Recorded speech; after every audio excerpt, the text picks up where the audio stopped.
and received. The case has been assigned to Judge Porzio.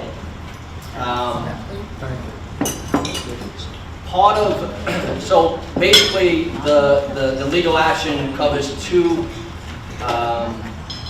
positions or two standpoints. Bob filed an Article 78, and the first item in the Article 78 is that the Department of Buildings is wrongly acquiescing to the Parks Department on issues concerning zoning as it relates to the trees. So in other words, whenever a street tree comes up as an issue, the DOB sort of acquiesces and goes to the Parks Department and essentially says, what do you want to do? Or, hey, we need a permit, we're not going to do anything on this job until the Parks Department permit is issued or until Parks Department act. But about a week and a half ago, the largest amount that I've seen, I think, was actually just the other day. I have a client that was looking to remove 3 trees.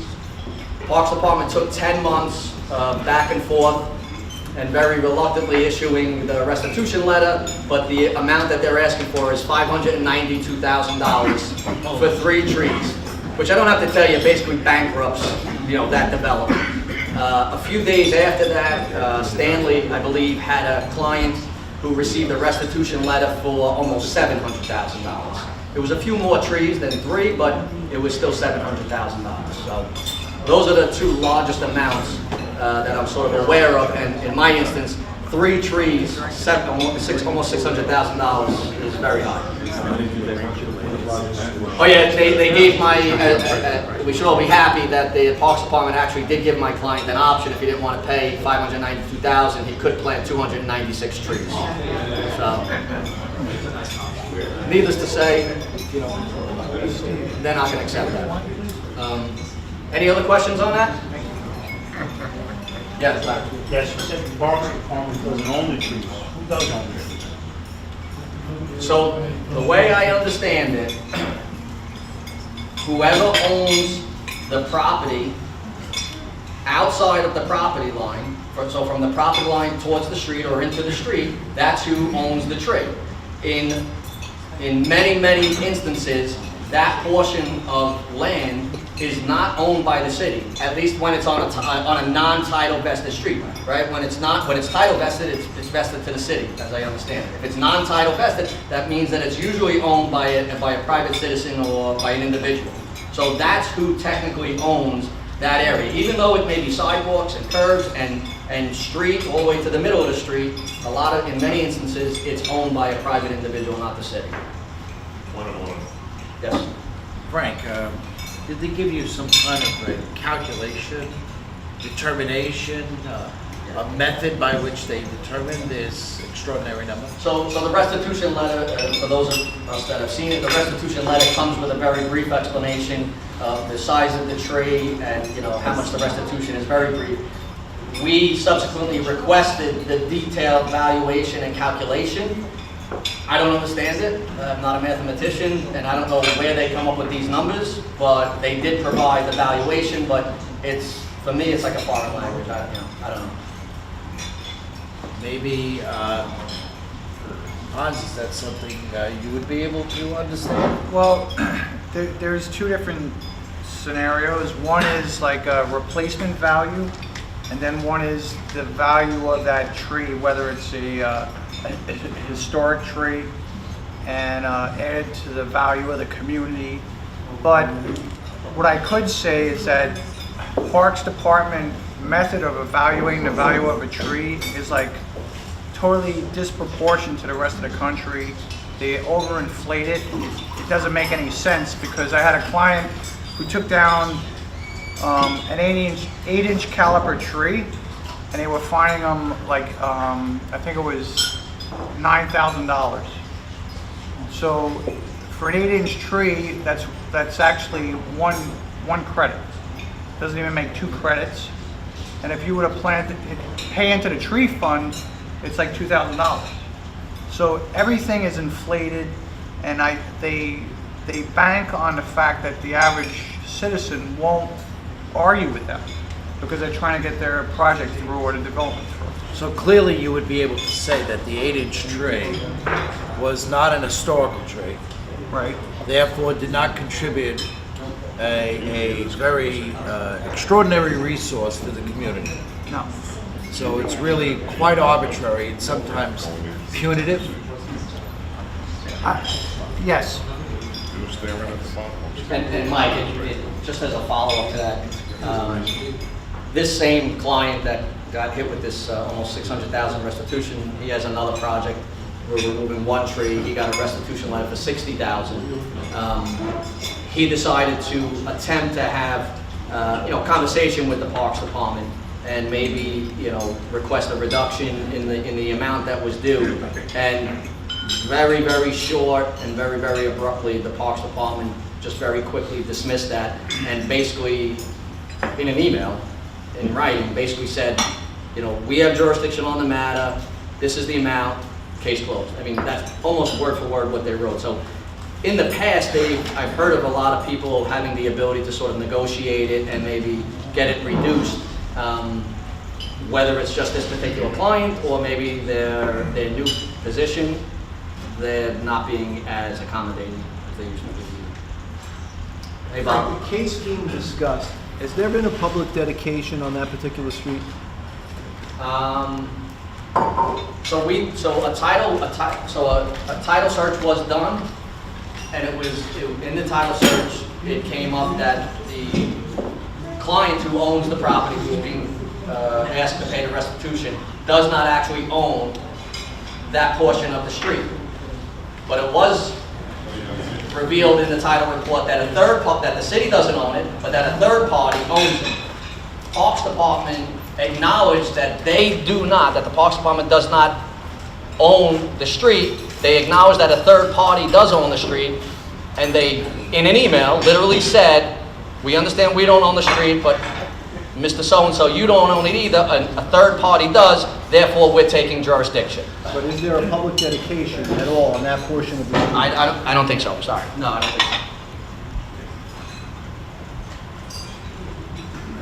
don't think so. Anything else? Thank you.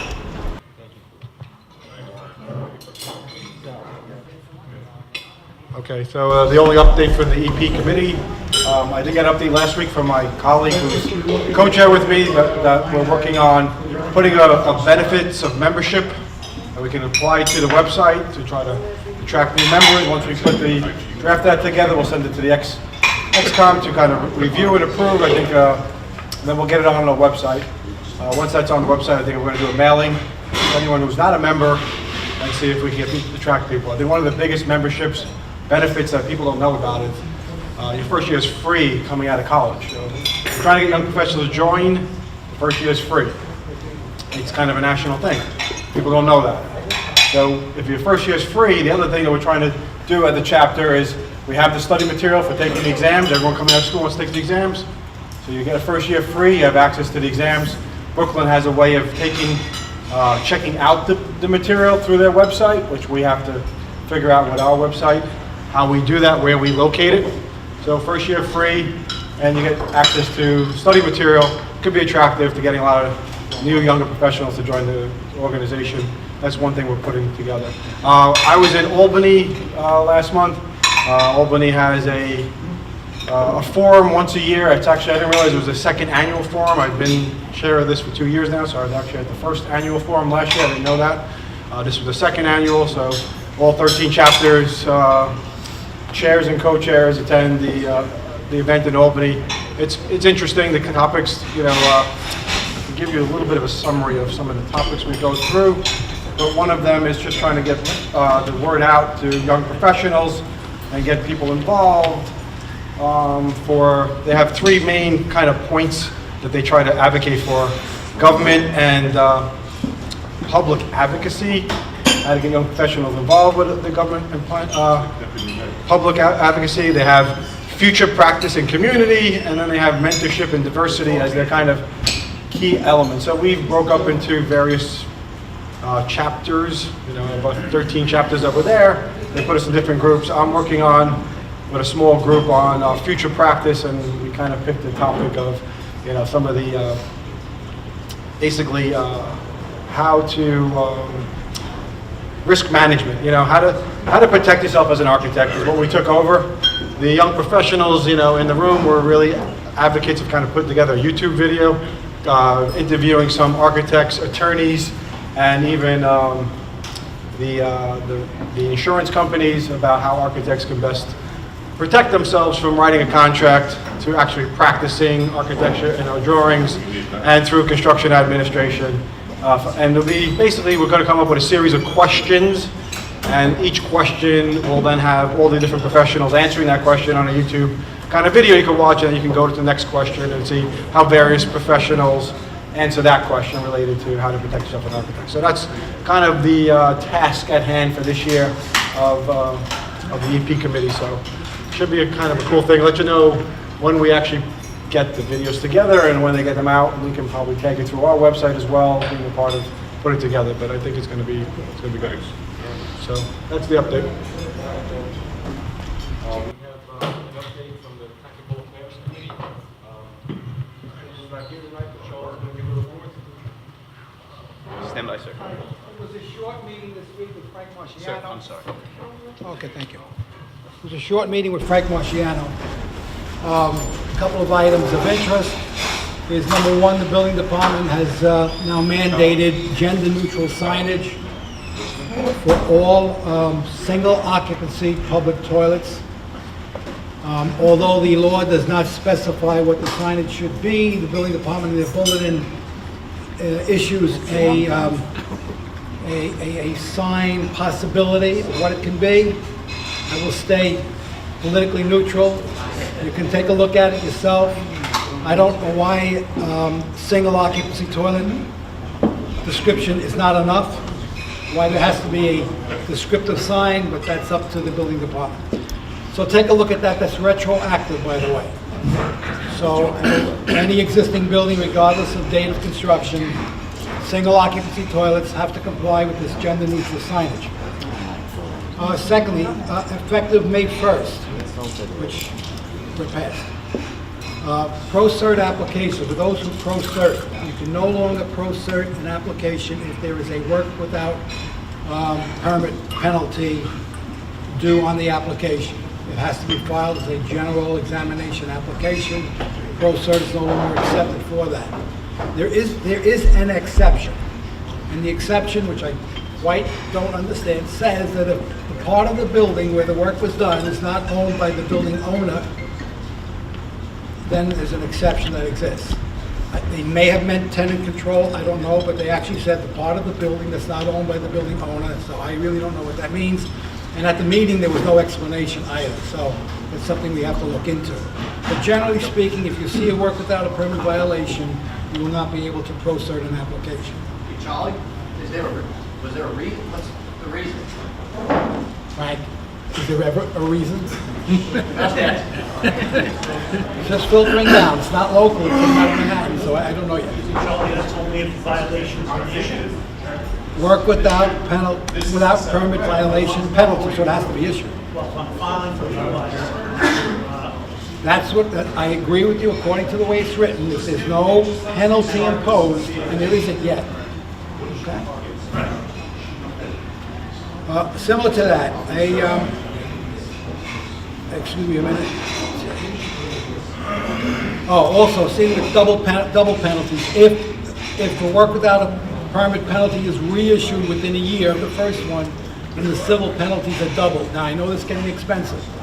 If it's commercial, you've got a $6,000 up front, you'll have a $12,000 the second time around, so it starts to get expensive. And that's within a 12-month period. Can you say that one more time, Charlie? If you have a work without a permit, and then So, wall work and then you without- get another one. Well, that's basically you're flaunting it. So you basically get a same work without a permit penalty for the same premises. It's not failure to comply. No, not a failure to comply. So you would have to be doing additional work. Okay. Okay, so they're going after that, and I can understand that, it's not a problem.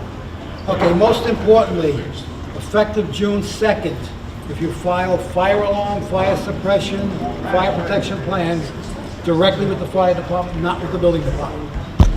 Okay, that's as of June 2nd. And most importantly, July 1st, through DOB Now, applications for mechanical work type, structural work type, plumbing work type have to be filed through DOB now. Now, we have a verbal exception for 1 and 2 families, except for plumbing. Plumbing definitely will have to go separate DOB now, so separate plans for plumbing. But verbally, we have an exception for 1 or 2 families. When it comes to in writing, we'll get that word out.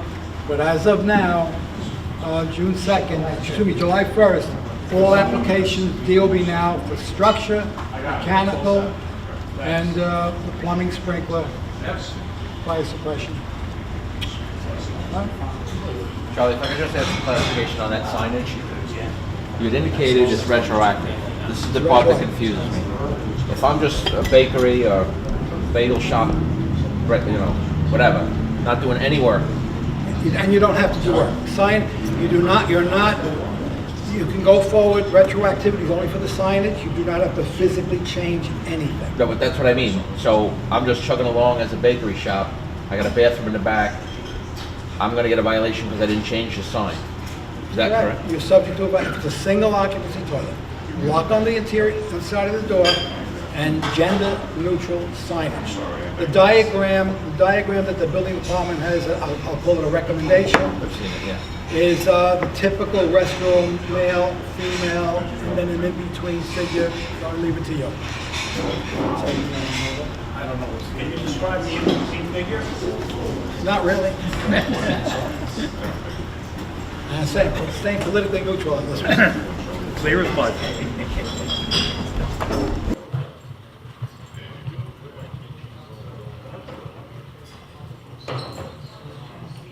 Okay, and while we're on the topic, our June meeting, Frank Marciano from the Building Department will be a guest along with the SCP division from Queens. They're going to come here, and we're going to be able to talk to them about the audit process and what's going on with the alteration type 2s.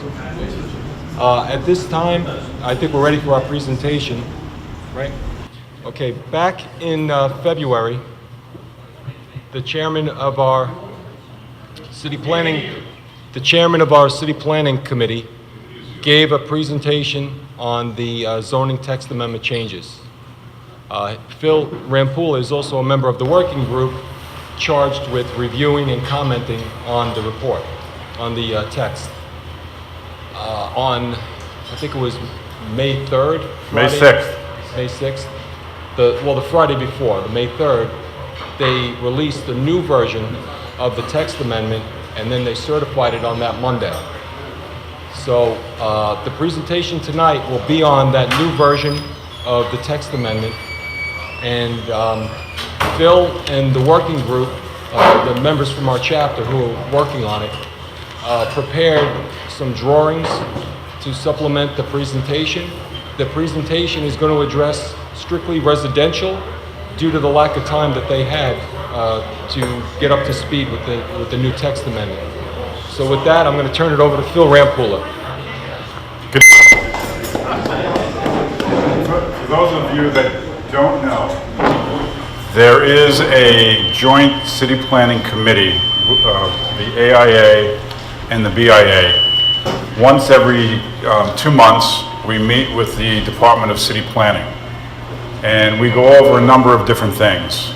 We go over how many new applications have been filed with city planning, what's in the pipeline, what have they gotten recently, what's approved. We also go over what our concerns have been. There have always been minor problems with different sections of the zoning resolution, and we tell them how our chapter members have struggled with some of these issues. And we were looking for solutions to them. So they asked us, we asked them if they would do, they were so numerous that they asked us if we'd be interested in doing a text change. We had asked them, can we do a text change to the written zoning resolution? We'd like to codify what we've been talking about. So they said yes. I'm going back 4 years. And we went through the zoning resolution through many different meetings, and we gave them our comments. And they came up with a text change that wasn't workable. And I'm going back 3-4 years, Mike? Yeah. And they said they were going to go and work on it and come back to us. Now, before I go any further, the people in this room that have donated their time and done this is Mike Santa and Alsamo Genovese, and who else is here?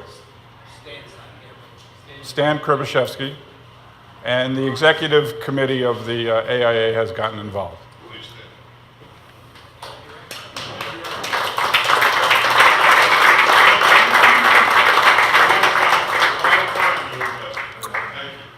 So the AIA approached this as if we approached it from the homeowner's perspective for an existing house or a new house being built on a smaller lot.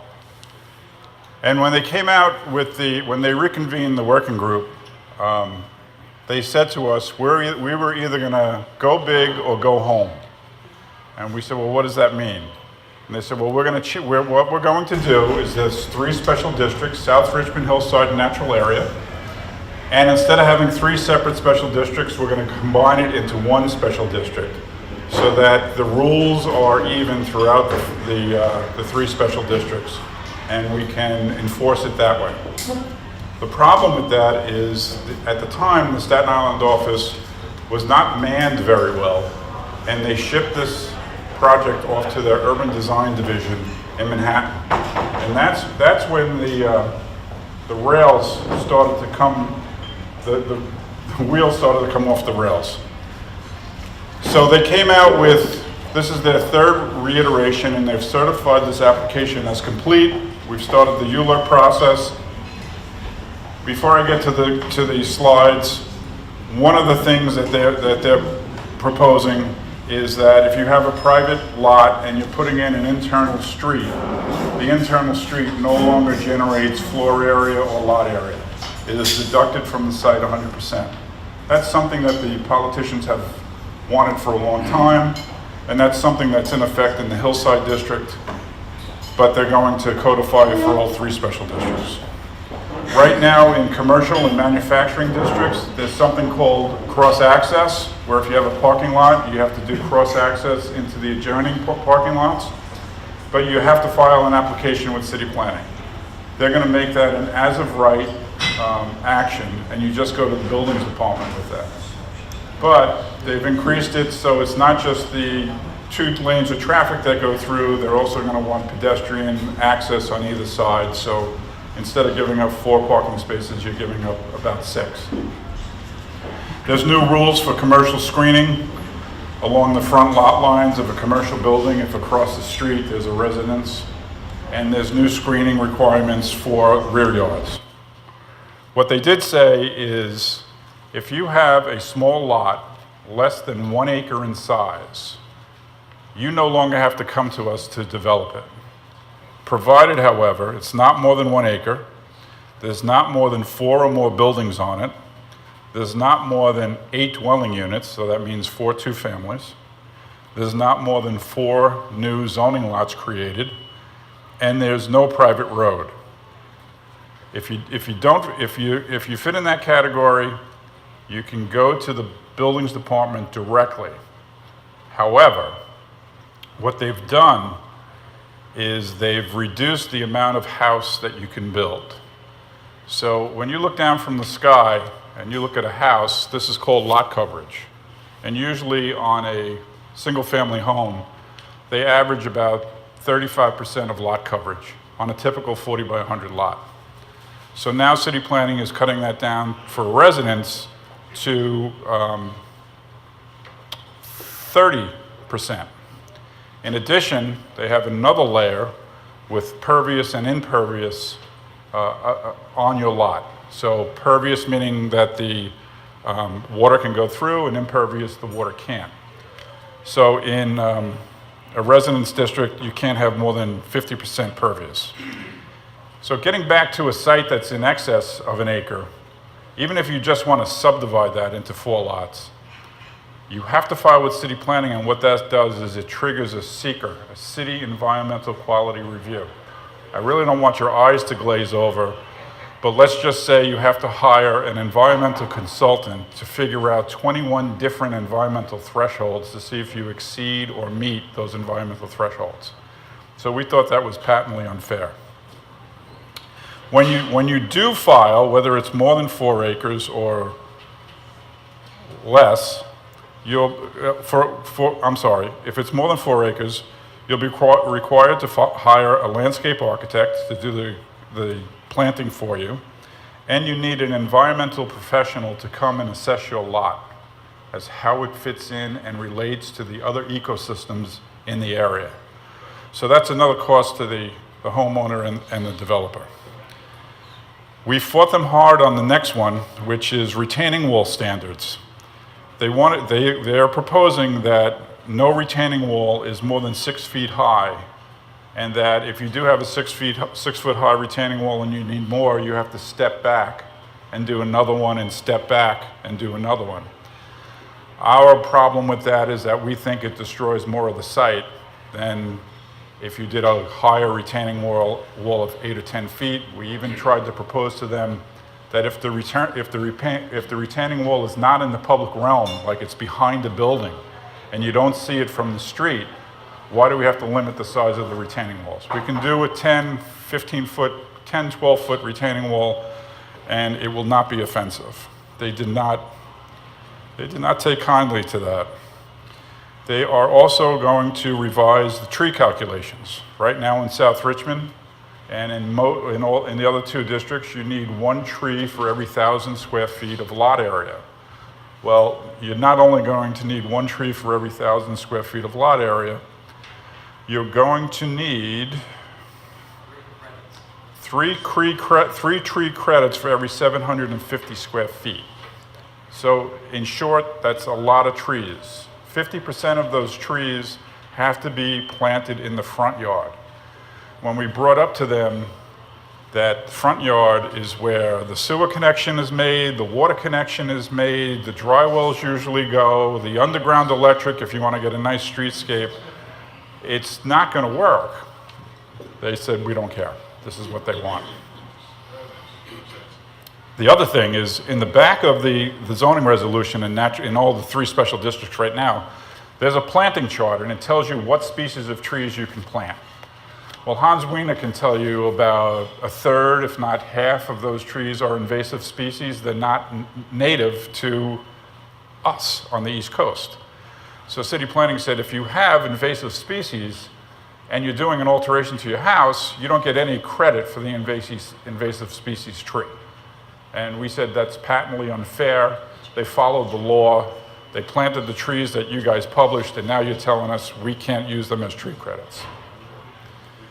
There's going to be besides the trees and the tree credits, there's also going to be a biodiversity requirement for new developments, any new development, even if it's on a small lot, and for alterations that exceed, what's the number? I have so many numbers in my head. I want to say it's 20%? 20% of the existing floor area. So to get a biodiversity point, you get it one of 3 ways. You could either do a basic garden of 1.5% of your lot area, and that would be either for flowers or vegetables. We won on that one. And you can do a wildlife garden, which are native low-growing plants, and you can do a green roof. And each one of those will give you different points. When they threw the green roof out at us, we said, wait a second, guys, the green roof, no one's going to use it. They said, why not? Well, we said 1 and 2 family homes are made out of frame construction. That meant they're not made out of steel and concrete. So when you do 4 or 8 inches of dirt plus your planting material on top of that roof, you're going to have to change your structural system, and no one's going to do that with a single family house. They said, we're going to keep it in anyway. So getting back to the lot coverage, in most districts most of Staten Island right now is R3X. And lot coverage is what I call the hidden 800-pound gorilla in all of this. And any of these guys can correct me. But lot coverage in R3X, we don't have it right now. You're regulated by what your front yards are, your rear yards are, and your side yards are. We don't have lot coverage. But now they're going to say that our lot coverage is limited to 30%. If you're in an R1 district, up in Toad Hill and Lighthouse Hill and Ward Hill, where the lots are bigger, they're supposed to be 10,000 square feet, your lot coverage is going to be limited to 25% of your lot. In an escarpment area, which is a difficult way of saying you have a slope on your site, your lot coverage is limited to 25%. And if you're in what's called a resource adjacent area, meaning you're next to a public park or a city-owned property that has natural vegetation on it, your lot coverage is going to be reduced to 15%.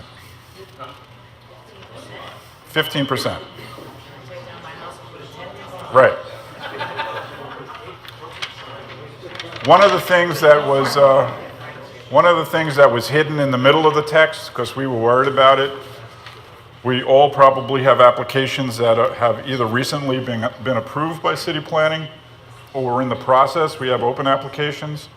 And normally, in order to vest your rights, if you have a previous approval, you have to put foundations in. But they're changing that a little bit, and they're saying if you have a previous approval, you can stay with the previous approval. You don't have to come back and refile. But that previous approval is only good for 4 years. So go through your projects, guys, and see what's going to expire, and stay on top of it. They're also changing where and how you can park. The location of parking is going to be allowed in the front yard, where it was never allowed before, which we said falls, it's very contrary to when we dealt with contextual zoning many, many years ago, where we were trying to get away from having a seascape of cars parked in the front yard. We put them up the side lot ribbon, and it worked well. But now, in order to preserve something that's in the rear, they want you to push your parking up to the front. Now, that's a very brief overview of 167 pages of zoning that we got 2 weeks ago. So we did this. Anyone tell me that they can't see it? So this is an existing typical 40 by 100 with an existing 2-story, 1-family house, and it's got the garage that's parked inside of the house. Current zoning, current condition. You come along and you want to do a small 20 by 28, was that? 12 by 20 extension out the back. Your current zoning allows it. I can't read this. I don't have to get into the numbers and bore you with it. We have a mixed crowd here this evening. And that's what you could do now. Under the new regulations, if you wanted to do an addition out the backyard, because of the lot coverage requirements and because of the pervious impervious, you're limited to a 6x6 addition out the backyard. So, although there's something called, and this is for the community board guys, it's called floor area ratio. If you have a 40 by 100 lot, you have 4,000 square feet of lot area. Roundabout numbers, you can build half of that lot area with house. So you can have a 2,500 square foot house. After you figure out your yards, you're done. But under the new regulations, most of these houses will never meet their FAR. There's what we call FAR left on the table that a homeowner will not be able to build.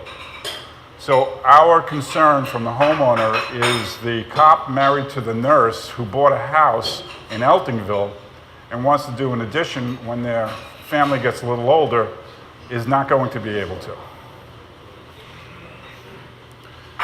That's just the existing condition, the addition you can do now, and the addition you'll be able to do under the new zoning. This scenario has 2 cars parked up, the same size lot, got 2 cars parked up the back, it's got an existing patio here, and they want to put in a detached garage in the rear yard. They want to convert this 1-family house to a 2-family house. That's a big scenario in Staten Island. But to do that, you need an additional parking space. The way the zoning is written, you need 3 off-street parking spaces. So under current zoning, you would put a garage in the rear yard. You get a bonus for that garage that you can put into the house, and you have 2 up the side. You still have your patio in the back.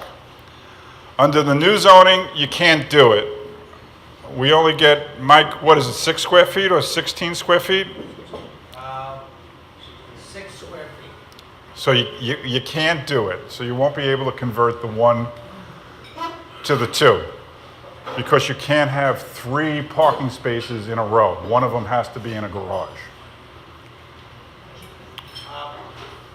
Go ahead, Mike. I'm sorry. One of the things that's kind of important here is when they came out with the contextual zoning review where they were promoting 3 parking spaces for a 2-family, they were saying that their solution to this was to provide a detached garage in the back. We'll give you a floor area on this 300 square feet, and you could park 2 cars in the driveway, and now you meet the 3-car requirement. Was the ability to say, we're looking into existing conditions to be able to provide to you, the homeowner, the ability to provide more off-street parking. This was implemented and construction took place and many of these homes were built. 1986, I believe. Now they're coming back with the garage that's in the back, which formerly didn't count in this new lot coverage requirement, suddenly counts. So people who built in accordance with the law and did not have to count it, suddenly they're counting it and now they can no longer build any available additional lot coverage that they had on that property, and now they're stuck. So Right. you complied in accordance with the zoning, and now they're taking it away and penalizing you at the same time. Okay, I'm gonna run through this. That's just an example, so you can see it in 3D. Oh, I missed one. Oh, this is the pool addition. Have an existing 2-story house on the same 40 by 100 lot. You have a little wood deck. You have a little pad in the back. You have a side entry. And you want to put in a pool. Today, you can put in a 12 by 24 foot pool. This indicates that we have a patio around the pool, and you're required to have screening up against the rear lot line, and you're good to go. Memorial Day is coming. Call the relatives. We're having a party. Under the new zoning, because of the pervious impervious area, and because this garage now counts as lot coverage, it never counted before as lot coverage, you're going to get a 5 by 5 hot tub, and that's it.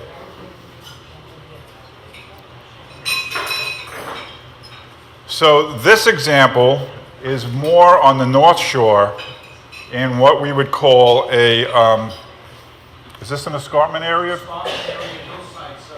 Right, so we have grades of 100, 104, 110, 116, 118. So it goes 18 feet from front to back. Excuse me. Under today's regulations, Hillside District, you can do a house that's 30 by 32 with a cellar. You can have a pool in the back that's 28 by 14. You have a little children's play gym over here, and you have your trees along the rear property line. This gets hit with the double whammy. It gets hit with the lot coverage because of the slope of the hill. It's limited, and it gets hit with the pervious impervious area. So the house actually gets reduced to 20 by what? 20 by 34. You lose 8 feet of house along the side. Your swimming pool gets much smaller. And because it's a resource adjacent area, you have to do a 10-foot planting strip along the rear property line with low bushes. And you can't plant your trees in that 10-foot planting strip. The trees have to be planted outside. Yeah. I didn't make this up. Bill, Go ahead. that planting strip has a wildlife, nature wildlife garden. So you can imagine on your lot that you're gonna dedicate 10 feet across the whole width of the lot to put in some indigenous nature So good. wildlife plants. And then on top of that, you can't plant your required trees, which move from 5 trees to 10 trees. So you're doubling the amount of required trees plus the planting garden. So those trees can't be put in the planting garden because they've given you what they call a leaf coverage. So you can't plant 3 little shrubs. You gotta plant this thing densely where the leaf coverage is measured. So that means you can't put your tree in that area. You're losing another 5 or 7 feet from your back to put these other trees that you gotta plant. And that's not enough. So then we say, well, we have a minimum amount of trees to be planted in the front yard. In this particular case, it comes to 3 additional trees. And they give you areas that you have, or distances from the trees to plant. Well, when you look at it, your driveway can only be a narrow little slot because I can't fit the 3rd tree. So my parking that I'm providing on this lot, I get my garage and I can put 1 car in front of it in the driveway. Whereas the other scheme, you can get an additional car that's parked to the side. So that way when someone's in the garage, the other guy doesn't have to move his car. You have another adjoining spot. You won't be able to get that into the new zoning because I gotta plant this additional tree. And then when I'm done with that, I got 3 more trees because I increased my percentage of trees 100%. And I gotta put it in that little side yard. Now for all of this new ecological or new open space, they're gonna grant certain concessions. Well, the first concession is, instead of providing a 20-foot setback, where you have your parking in the front, and which lines up with all the other houses in the neighborhood, That's a 20-foot. right? We're gonna push you 10 feet. Well, now you're gonna be right up on top of the street. Bill, could you go on that slide by chance, the rendering? Yeah. Okay, so you can see from here, on the left, I got a 2-story with, garage underneath house, okay? Conventional, in context with the neighborhood. And next door to it, now I gotta put a slender tower of 20 foot wide and 3 stories tall on top of the street. Well, one of the things that they told us, and we told them, you're limiting us with the lot coverage. They said, well, we'll give you an extra 5 feet so you can put a 3rd story on your house. And our response to that was, that's not how people live. No one splits the bedrooms between the 2nd story and the 3rd story. Mom and dad aren't going to be on the 3rd story and the kids are going to be on the 2nd story. I'm going to switch it now. You good, Mike? I'm good.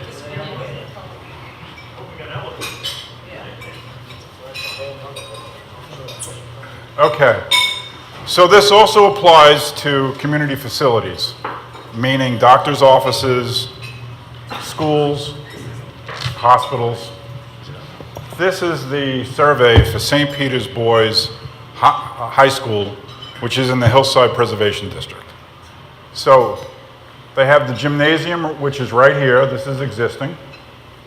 The gymnasium is connected to the high school. The high school is 4 stories, Len? 5 stories? 4 stories? 4 stories. And then I believe this is the priest residence.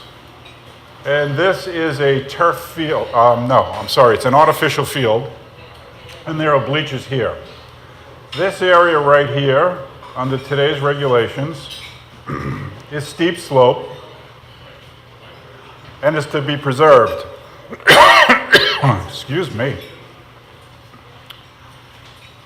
Under the new regulations, with the pervious and impervious, this counts as impervious area except for 10% of it. So we ran some calculations.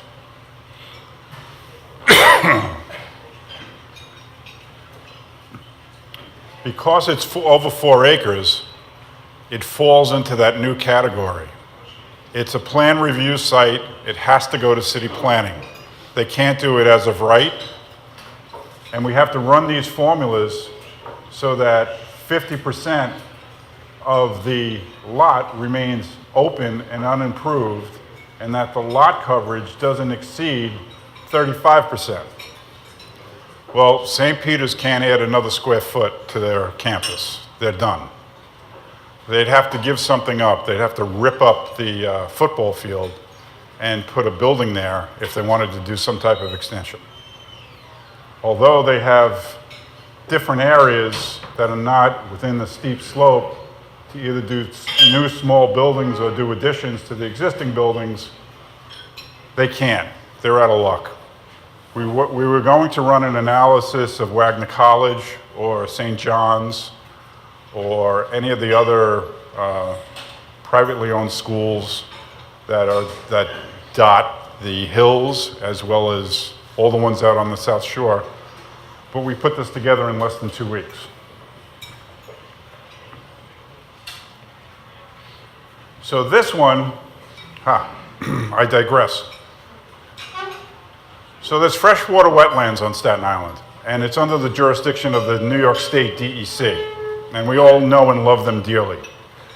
But the state regulations go on further that says, I, DEC, am going to take jurisdiction over wetlands that are in excess of 12.5 acres. We are not taking jurisdiction over wetlands that are less than 12.5 acres. However, if the local municipality wants to, they can take jurisdiction on wetlands that are less than 12.5 acres.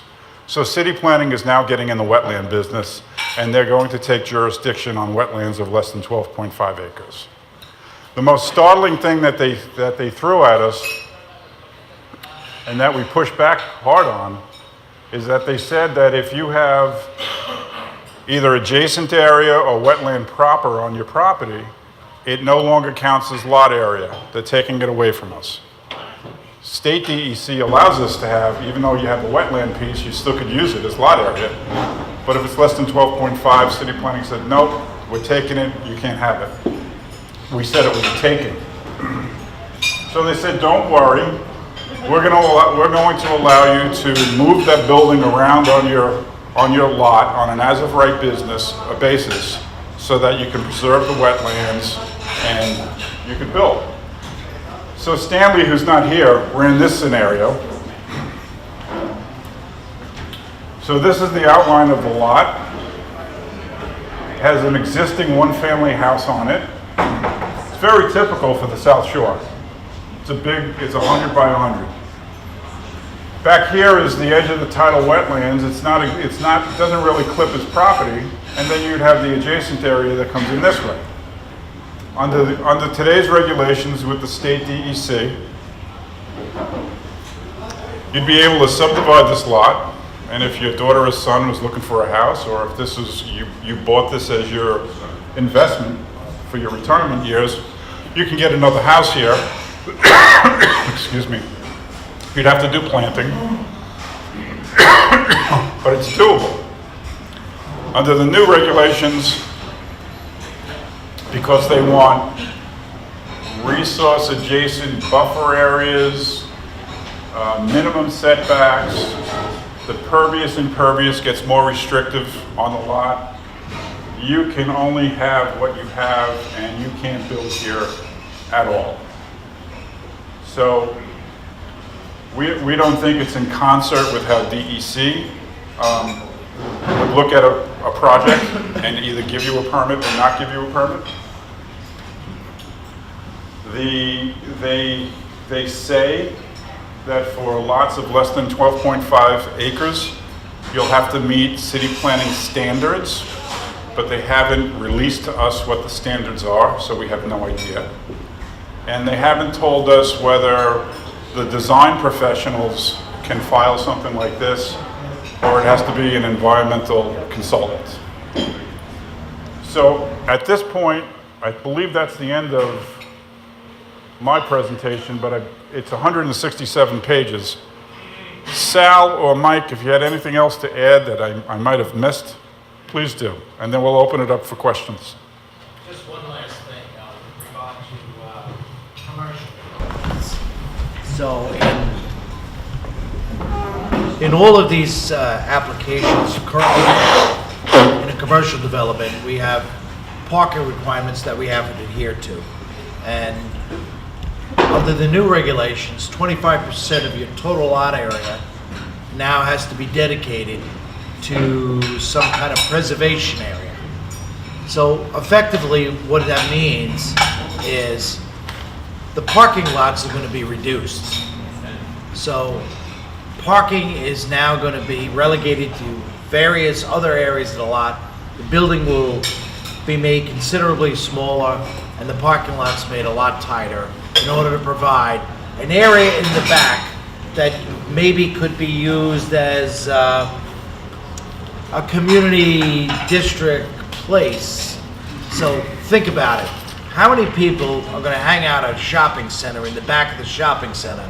Who's going to hang out in the back of the shopping center? All right, So therefore, this is not placed up in the front on the street where there's eyes on the street. This is in the back of the property. And now instead of getting a more logical, reasonable parking lot layout that is going to serve the community, you now got an eyesore area in the back for drug dealers. All right, so to that point, Mike, it's called the Habitat Preservation Area for plan review sites in excess of 4 acres. So, for a residential development, you have to set aside 25% of your property. For a community facility, meaning a school or a doctor's office, you have to set aside 35%. In the commercial, you have to set aside 25%, or you can create some kind of public amenity, like a town square kind of concept, or an open area with tables and chairs. Then you're going to use 20%. And what's the killer is manufacturing. They want us to set aside 25% of manufacturing for preservation area, or 20% of manufacturing as an amenity. So our argument to them was, okay, the first guy who comes along does it, sets aside 25% of his industrially zoned property as natural habitat. He's there for 10 years, he sells the property, the next guy comes, he's getting a shipment of ceramic tile from Italy. He's got to put it someplace. He's got some weeds over there. He's going to go and he's going to put he's going to put all of his stuff over there. He's going to take over the property. And it becomes an enforcement problem. So it's not right. Any questions from anyone? Phil, with all due respect, Exactly what the city's looking for, an enforcement problem, where they can come, put a violation on somebody, and if you think the fees for tree restoration are high, look what's happening lately with the penalty fees within the court system, with the ETV system. I mean, the money is just flowing constantly. And if you start doing that with manufacturing sites, it's endless. It's true. Phil, to your point about it, people, I was down at the tri-chapter meeting last night, South Jersey, West Jersey, and Jersey Shore chapter meeting, and Steve Scooch on the panel discussion mentioned something about how we can't zone or force zoning to force people to live the way that we want them to live. People are going to live the way that they want to live. So to your point, you're 100% correct, and was supported by Steve last night, in that people are going to do what they're going to do with their property, and you can't zone control. They're going to live the way that they want to live and use their property the way that they want to use their property. And to me, it just seems like there should be a way to... We asked them for a relief valve. We said, if our guy has a piece of property that's not 40 by 100, but 40 by 130, he's got some extra footage. He wants to come in and he wants to put it in the pool, but he'll take that extra area and he'll create even more. I need a relief valve. Let me file an authorization to do that. Yes, they said no. The rules are the rules. Yeah, it's just so heavy-handed, and it doesn't make any sense, because in the end, it's not going to work. It's just ultimately not gonna work. We're not. Dee, you had a question? I'm gonna go back to the trees, because they're my favorite things, right, Bob? When they said they were adding trees in the front, there's a requirement that the, I don't know if it's DOT, is it DOT? You're not allowed to plant anything or put a telephone pole within a certain amount of feet at a curb cut. Is anybody looking at this? Did they put this in front of any of the agencies? Or is this just like, you know, wing it? This is what they want to do. Just wing it? They didn't realize that the detached garage in the rear yard was kind of like a requirement from growth management. But this is like ridiculous. And how do we, Off of the private property layout. Well, what Dee is saying that if you have to put in a street tree, you can't have a lot tree within a certain distance of your street tree. and you can't have the curb cut opening up with a tree blocking it. Just like you can't, or a fire hydrant. We have all kinds of requirements doing that on the jobs we're on now. You know, and it's like the calculations are ridiculous. But those plans go in front of the fire department and DOT. So where are the agencies on this? No one knows. They're not. DOB said to us, are you guys going to let this happen? Because it's a lot for us, meaning DOB, to enforce this. They can't enforce anything now. So they're not, I don't think they're very fond of it. It doesn't help. Vinny? Phil, you mentioned DOB and enforcement, but I know some of the conversations we had with city planning was that they wanted to codify so that they would basically be out of the business of authorizations in the special districts, and DOB would do, all plan review and approvals. I don't see how DOB has got the personnel and the expertise to go through all of these plans and actually. We don't either, but what was more alarming to us, to the average homeowner, is that they're having floor area taken away from them. Right. That's the 800-pound gorilla that's in the room, and it's turning into an environmental code, and it's getting away from being a zoning code. I mean, God bless the Hillside District and the Natural Area District and the South Richmond District. Everyone in this room gets it, but now this is in those three districts, they still respected the basic rights of the property owner by letting them be entitled to their floor area. Right. But they're not doing that here, and they couldn't care. But what would the length of time be even for plan review under something like this? It would have to be It's going to be exponentially years. increased, right? It's going to be years, because everything for plan review is going to trigger a seeker review. So once you're in seeker world, you're in it, with all the stars being aligned, you're in seeker for 18 months. More like 2 years.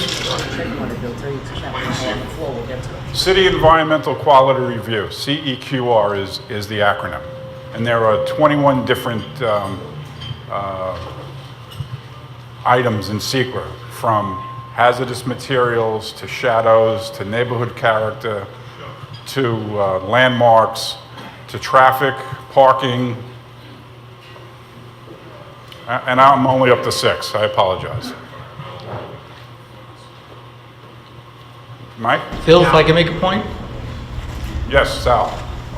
On the biodiversity requirement, keep in mind that 10 feet you're losing, you already have a 30-foot rear yard, you're losing 10 feet, that's only 20 feet left of your yard, and you cannot do anything with that back portion of your lot other than plant wildlife gardens and so on and so forth. So you're losing that part of your property. Just keep that in mind, it's property rights, once again, being affected, and don't let this just slip past you like, oh, it's no big deal, because it is. Anyone else? Yeah, I got one last thing. Go ahead, Mike. There's another provision we didn't touch on.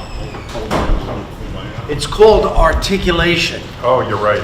and it happens in the Hillside District. So now, if your building height, you're trying to build a compact footprint, Community Road 1, you have a slope, steep or otherwise, and you reach 31 feet from the height of your roof, if you're a gable end, to the grade, you now have these articulation requirements. So you say, what does that mean? They've effectively put into the zoning resolution that every wall that's greater than 8 feet has to be broken up by a recess or a projection of a minimum of 18 inches for every 8 feet. So literally, you're going down the hill, let's say, on a portion of the side of your property. I'm not talking about the front, you want to break the building up to make it look nice. No one's questioning that. This is on the side of the building where you've got maybe an 8-foot yard. You now got to have these little towers and little strips of 8 foot wide throughout all 4 sides of the building. I take particular offense to that because now city planning is dictating the massing of the building. So when you hire your professional to come up with a design that accommodates your particular site, that saves trees and slopes and all the good stuff that's necessary, now you have to be able to make these little in and out strips of every 8 feet on your building, and you don't have any ability to change that. I think it's crazy. I think it came from the inclusionary housing regulations based upon when large structures were put on the property line on a street that they wanted to see some variation in the building facade. But now they've just, sweepingly goes around all 4 sides of the building now. I don't know about you, but I would say that that is not only impinging on design, but will create a very uninteresting architecture. The rear part too? Front, rear, all sides. Correct. It's more expensive also for the average homeowner. Yes, sir. I'm Kevin Elkins. I'm from Congressman Rose's office. Oh, thank you.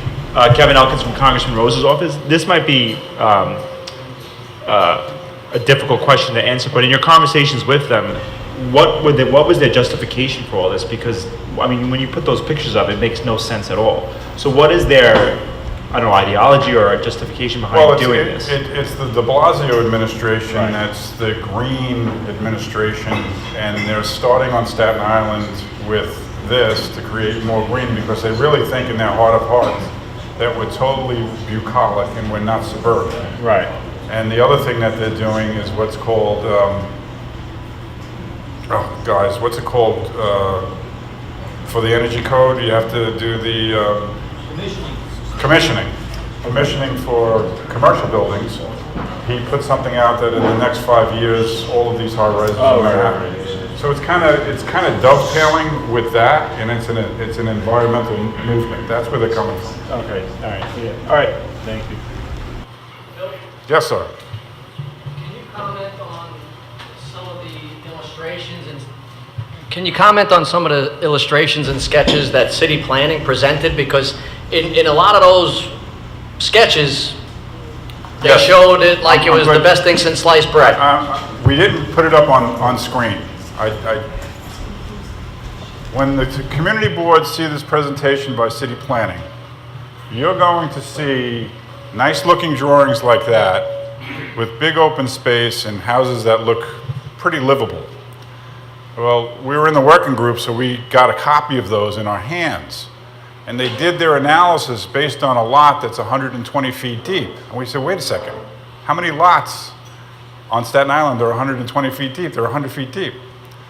They showed a pool, and they wrote in for the pool 868 square feet.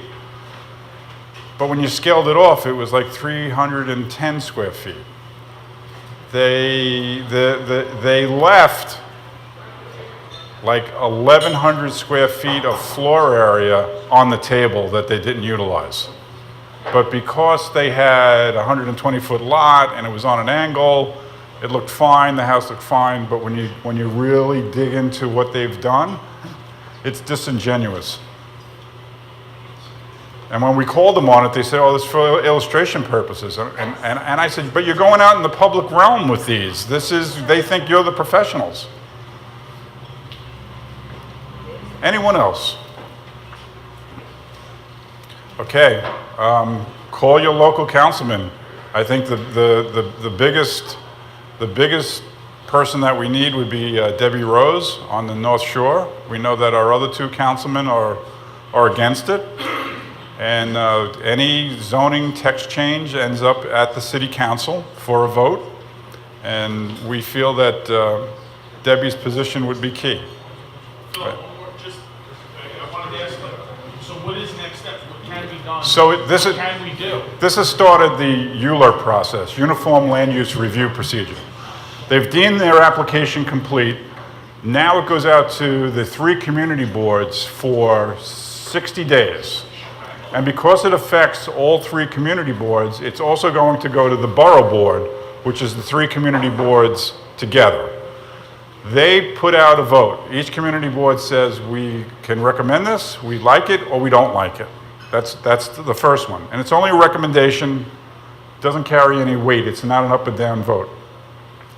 Then it goes to our borough president. And he's got 30 days to do the same thing and issue an opinion. After the 30 days, it goes to the City Planning Commission themselves. And the City Planning Commission will take under advisement the recommendation from the community board and the borough president, and then they vote on it. After City Planning votes on it, if they vote it down, it dies. If they vote for it, then it moves to the New York City Council, and they have final word on this. So it would be, what do we have, 36 councilmen in New York City? 51? I'll take my class again. Normally, within the city council, there's a home rule. It's not in writing, but if the local council person is against the project, the other council people will respect that vote. So, normally, so we have a Democratic council. We have 3 Republicans that are in the whole city that are in the council. 2 of them are on Staten Island. 2 of them are against it, and they've come out publicly against it. And that's why I feel anyway, that Debbie Rose's opinion and her vote is key here. This also affects an area in the Bronx. You know how that It does. How that council member uses. Well, the Bronx, the Bronx, they were given a different picture of Kool-Aid than we were. If the Bronx, is their vote attached to this specific vote? Yes. So they would, if we vote, all the council members vote no, but they vote yes. It's still no. Right.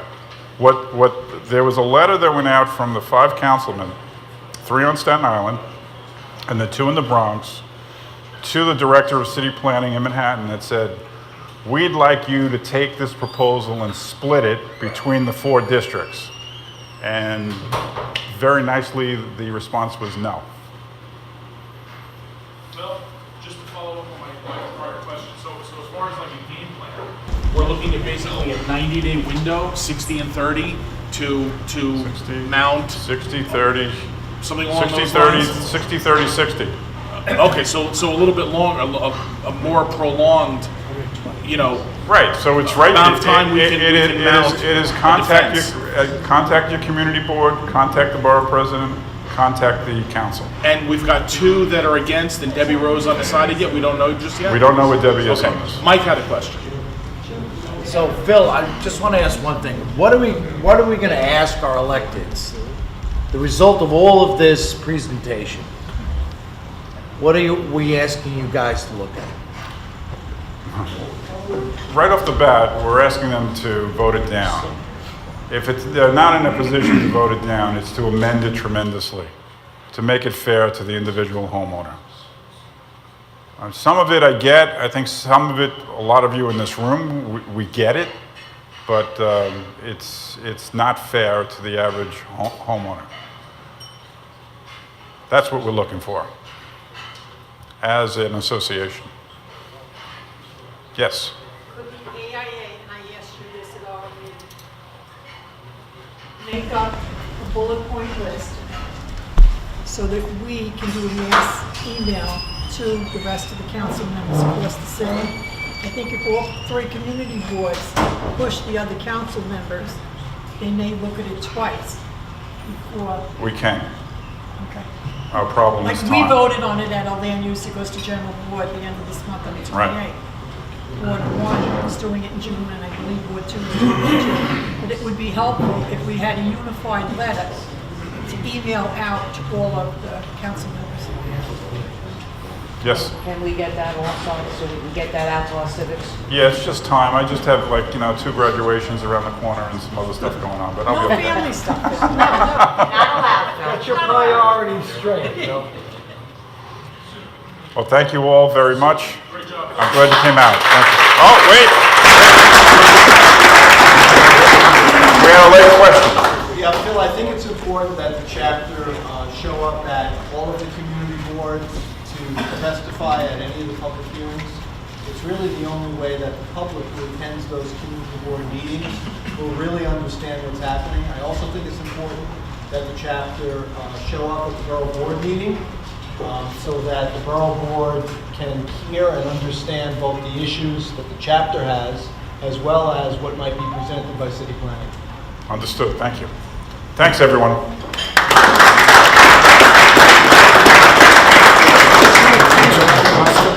You let them take my pasta? No, they're keeping it warm. We're destiny. Keeping it warm. For all his hard work, as well as the working group and members of the executive committee that put together those drawings for the presentation. Thank you very much.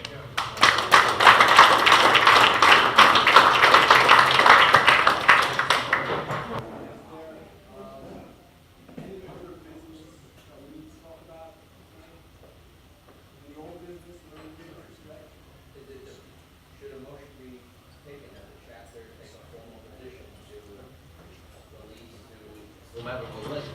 We write a letter to the editor. Sorry? Put together a letter. Some sort of letter that formally has an official position on the chapter. Well, I'll make a motion. We'll make a motion. I'll make a motion that the chapter puts together a formal position paper and figure out how to release it. Any comments on that motion? Second? I'll second that. Okay. So we'll get it out. All right.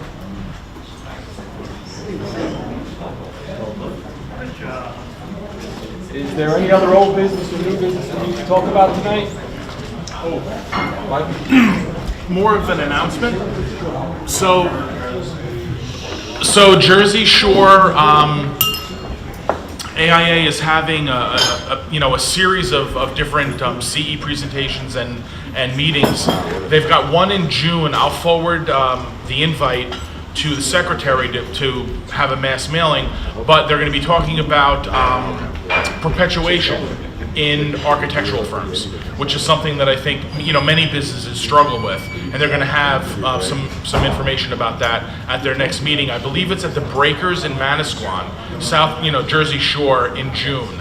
So I'll forward that info and then we'll get it emailed out.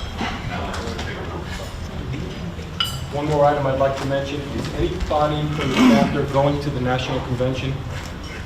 It's in Vegas. Eugene. On the 6th. Anybody else? One? Are you going, Eugene? I'm on a panel, actually. Really? And you're a delegate too? And you're a delegate, okay? Okay, good. All right, if there's no other business, meeting is adjourned. Everybody enjoy your dinner.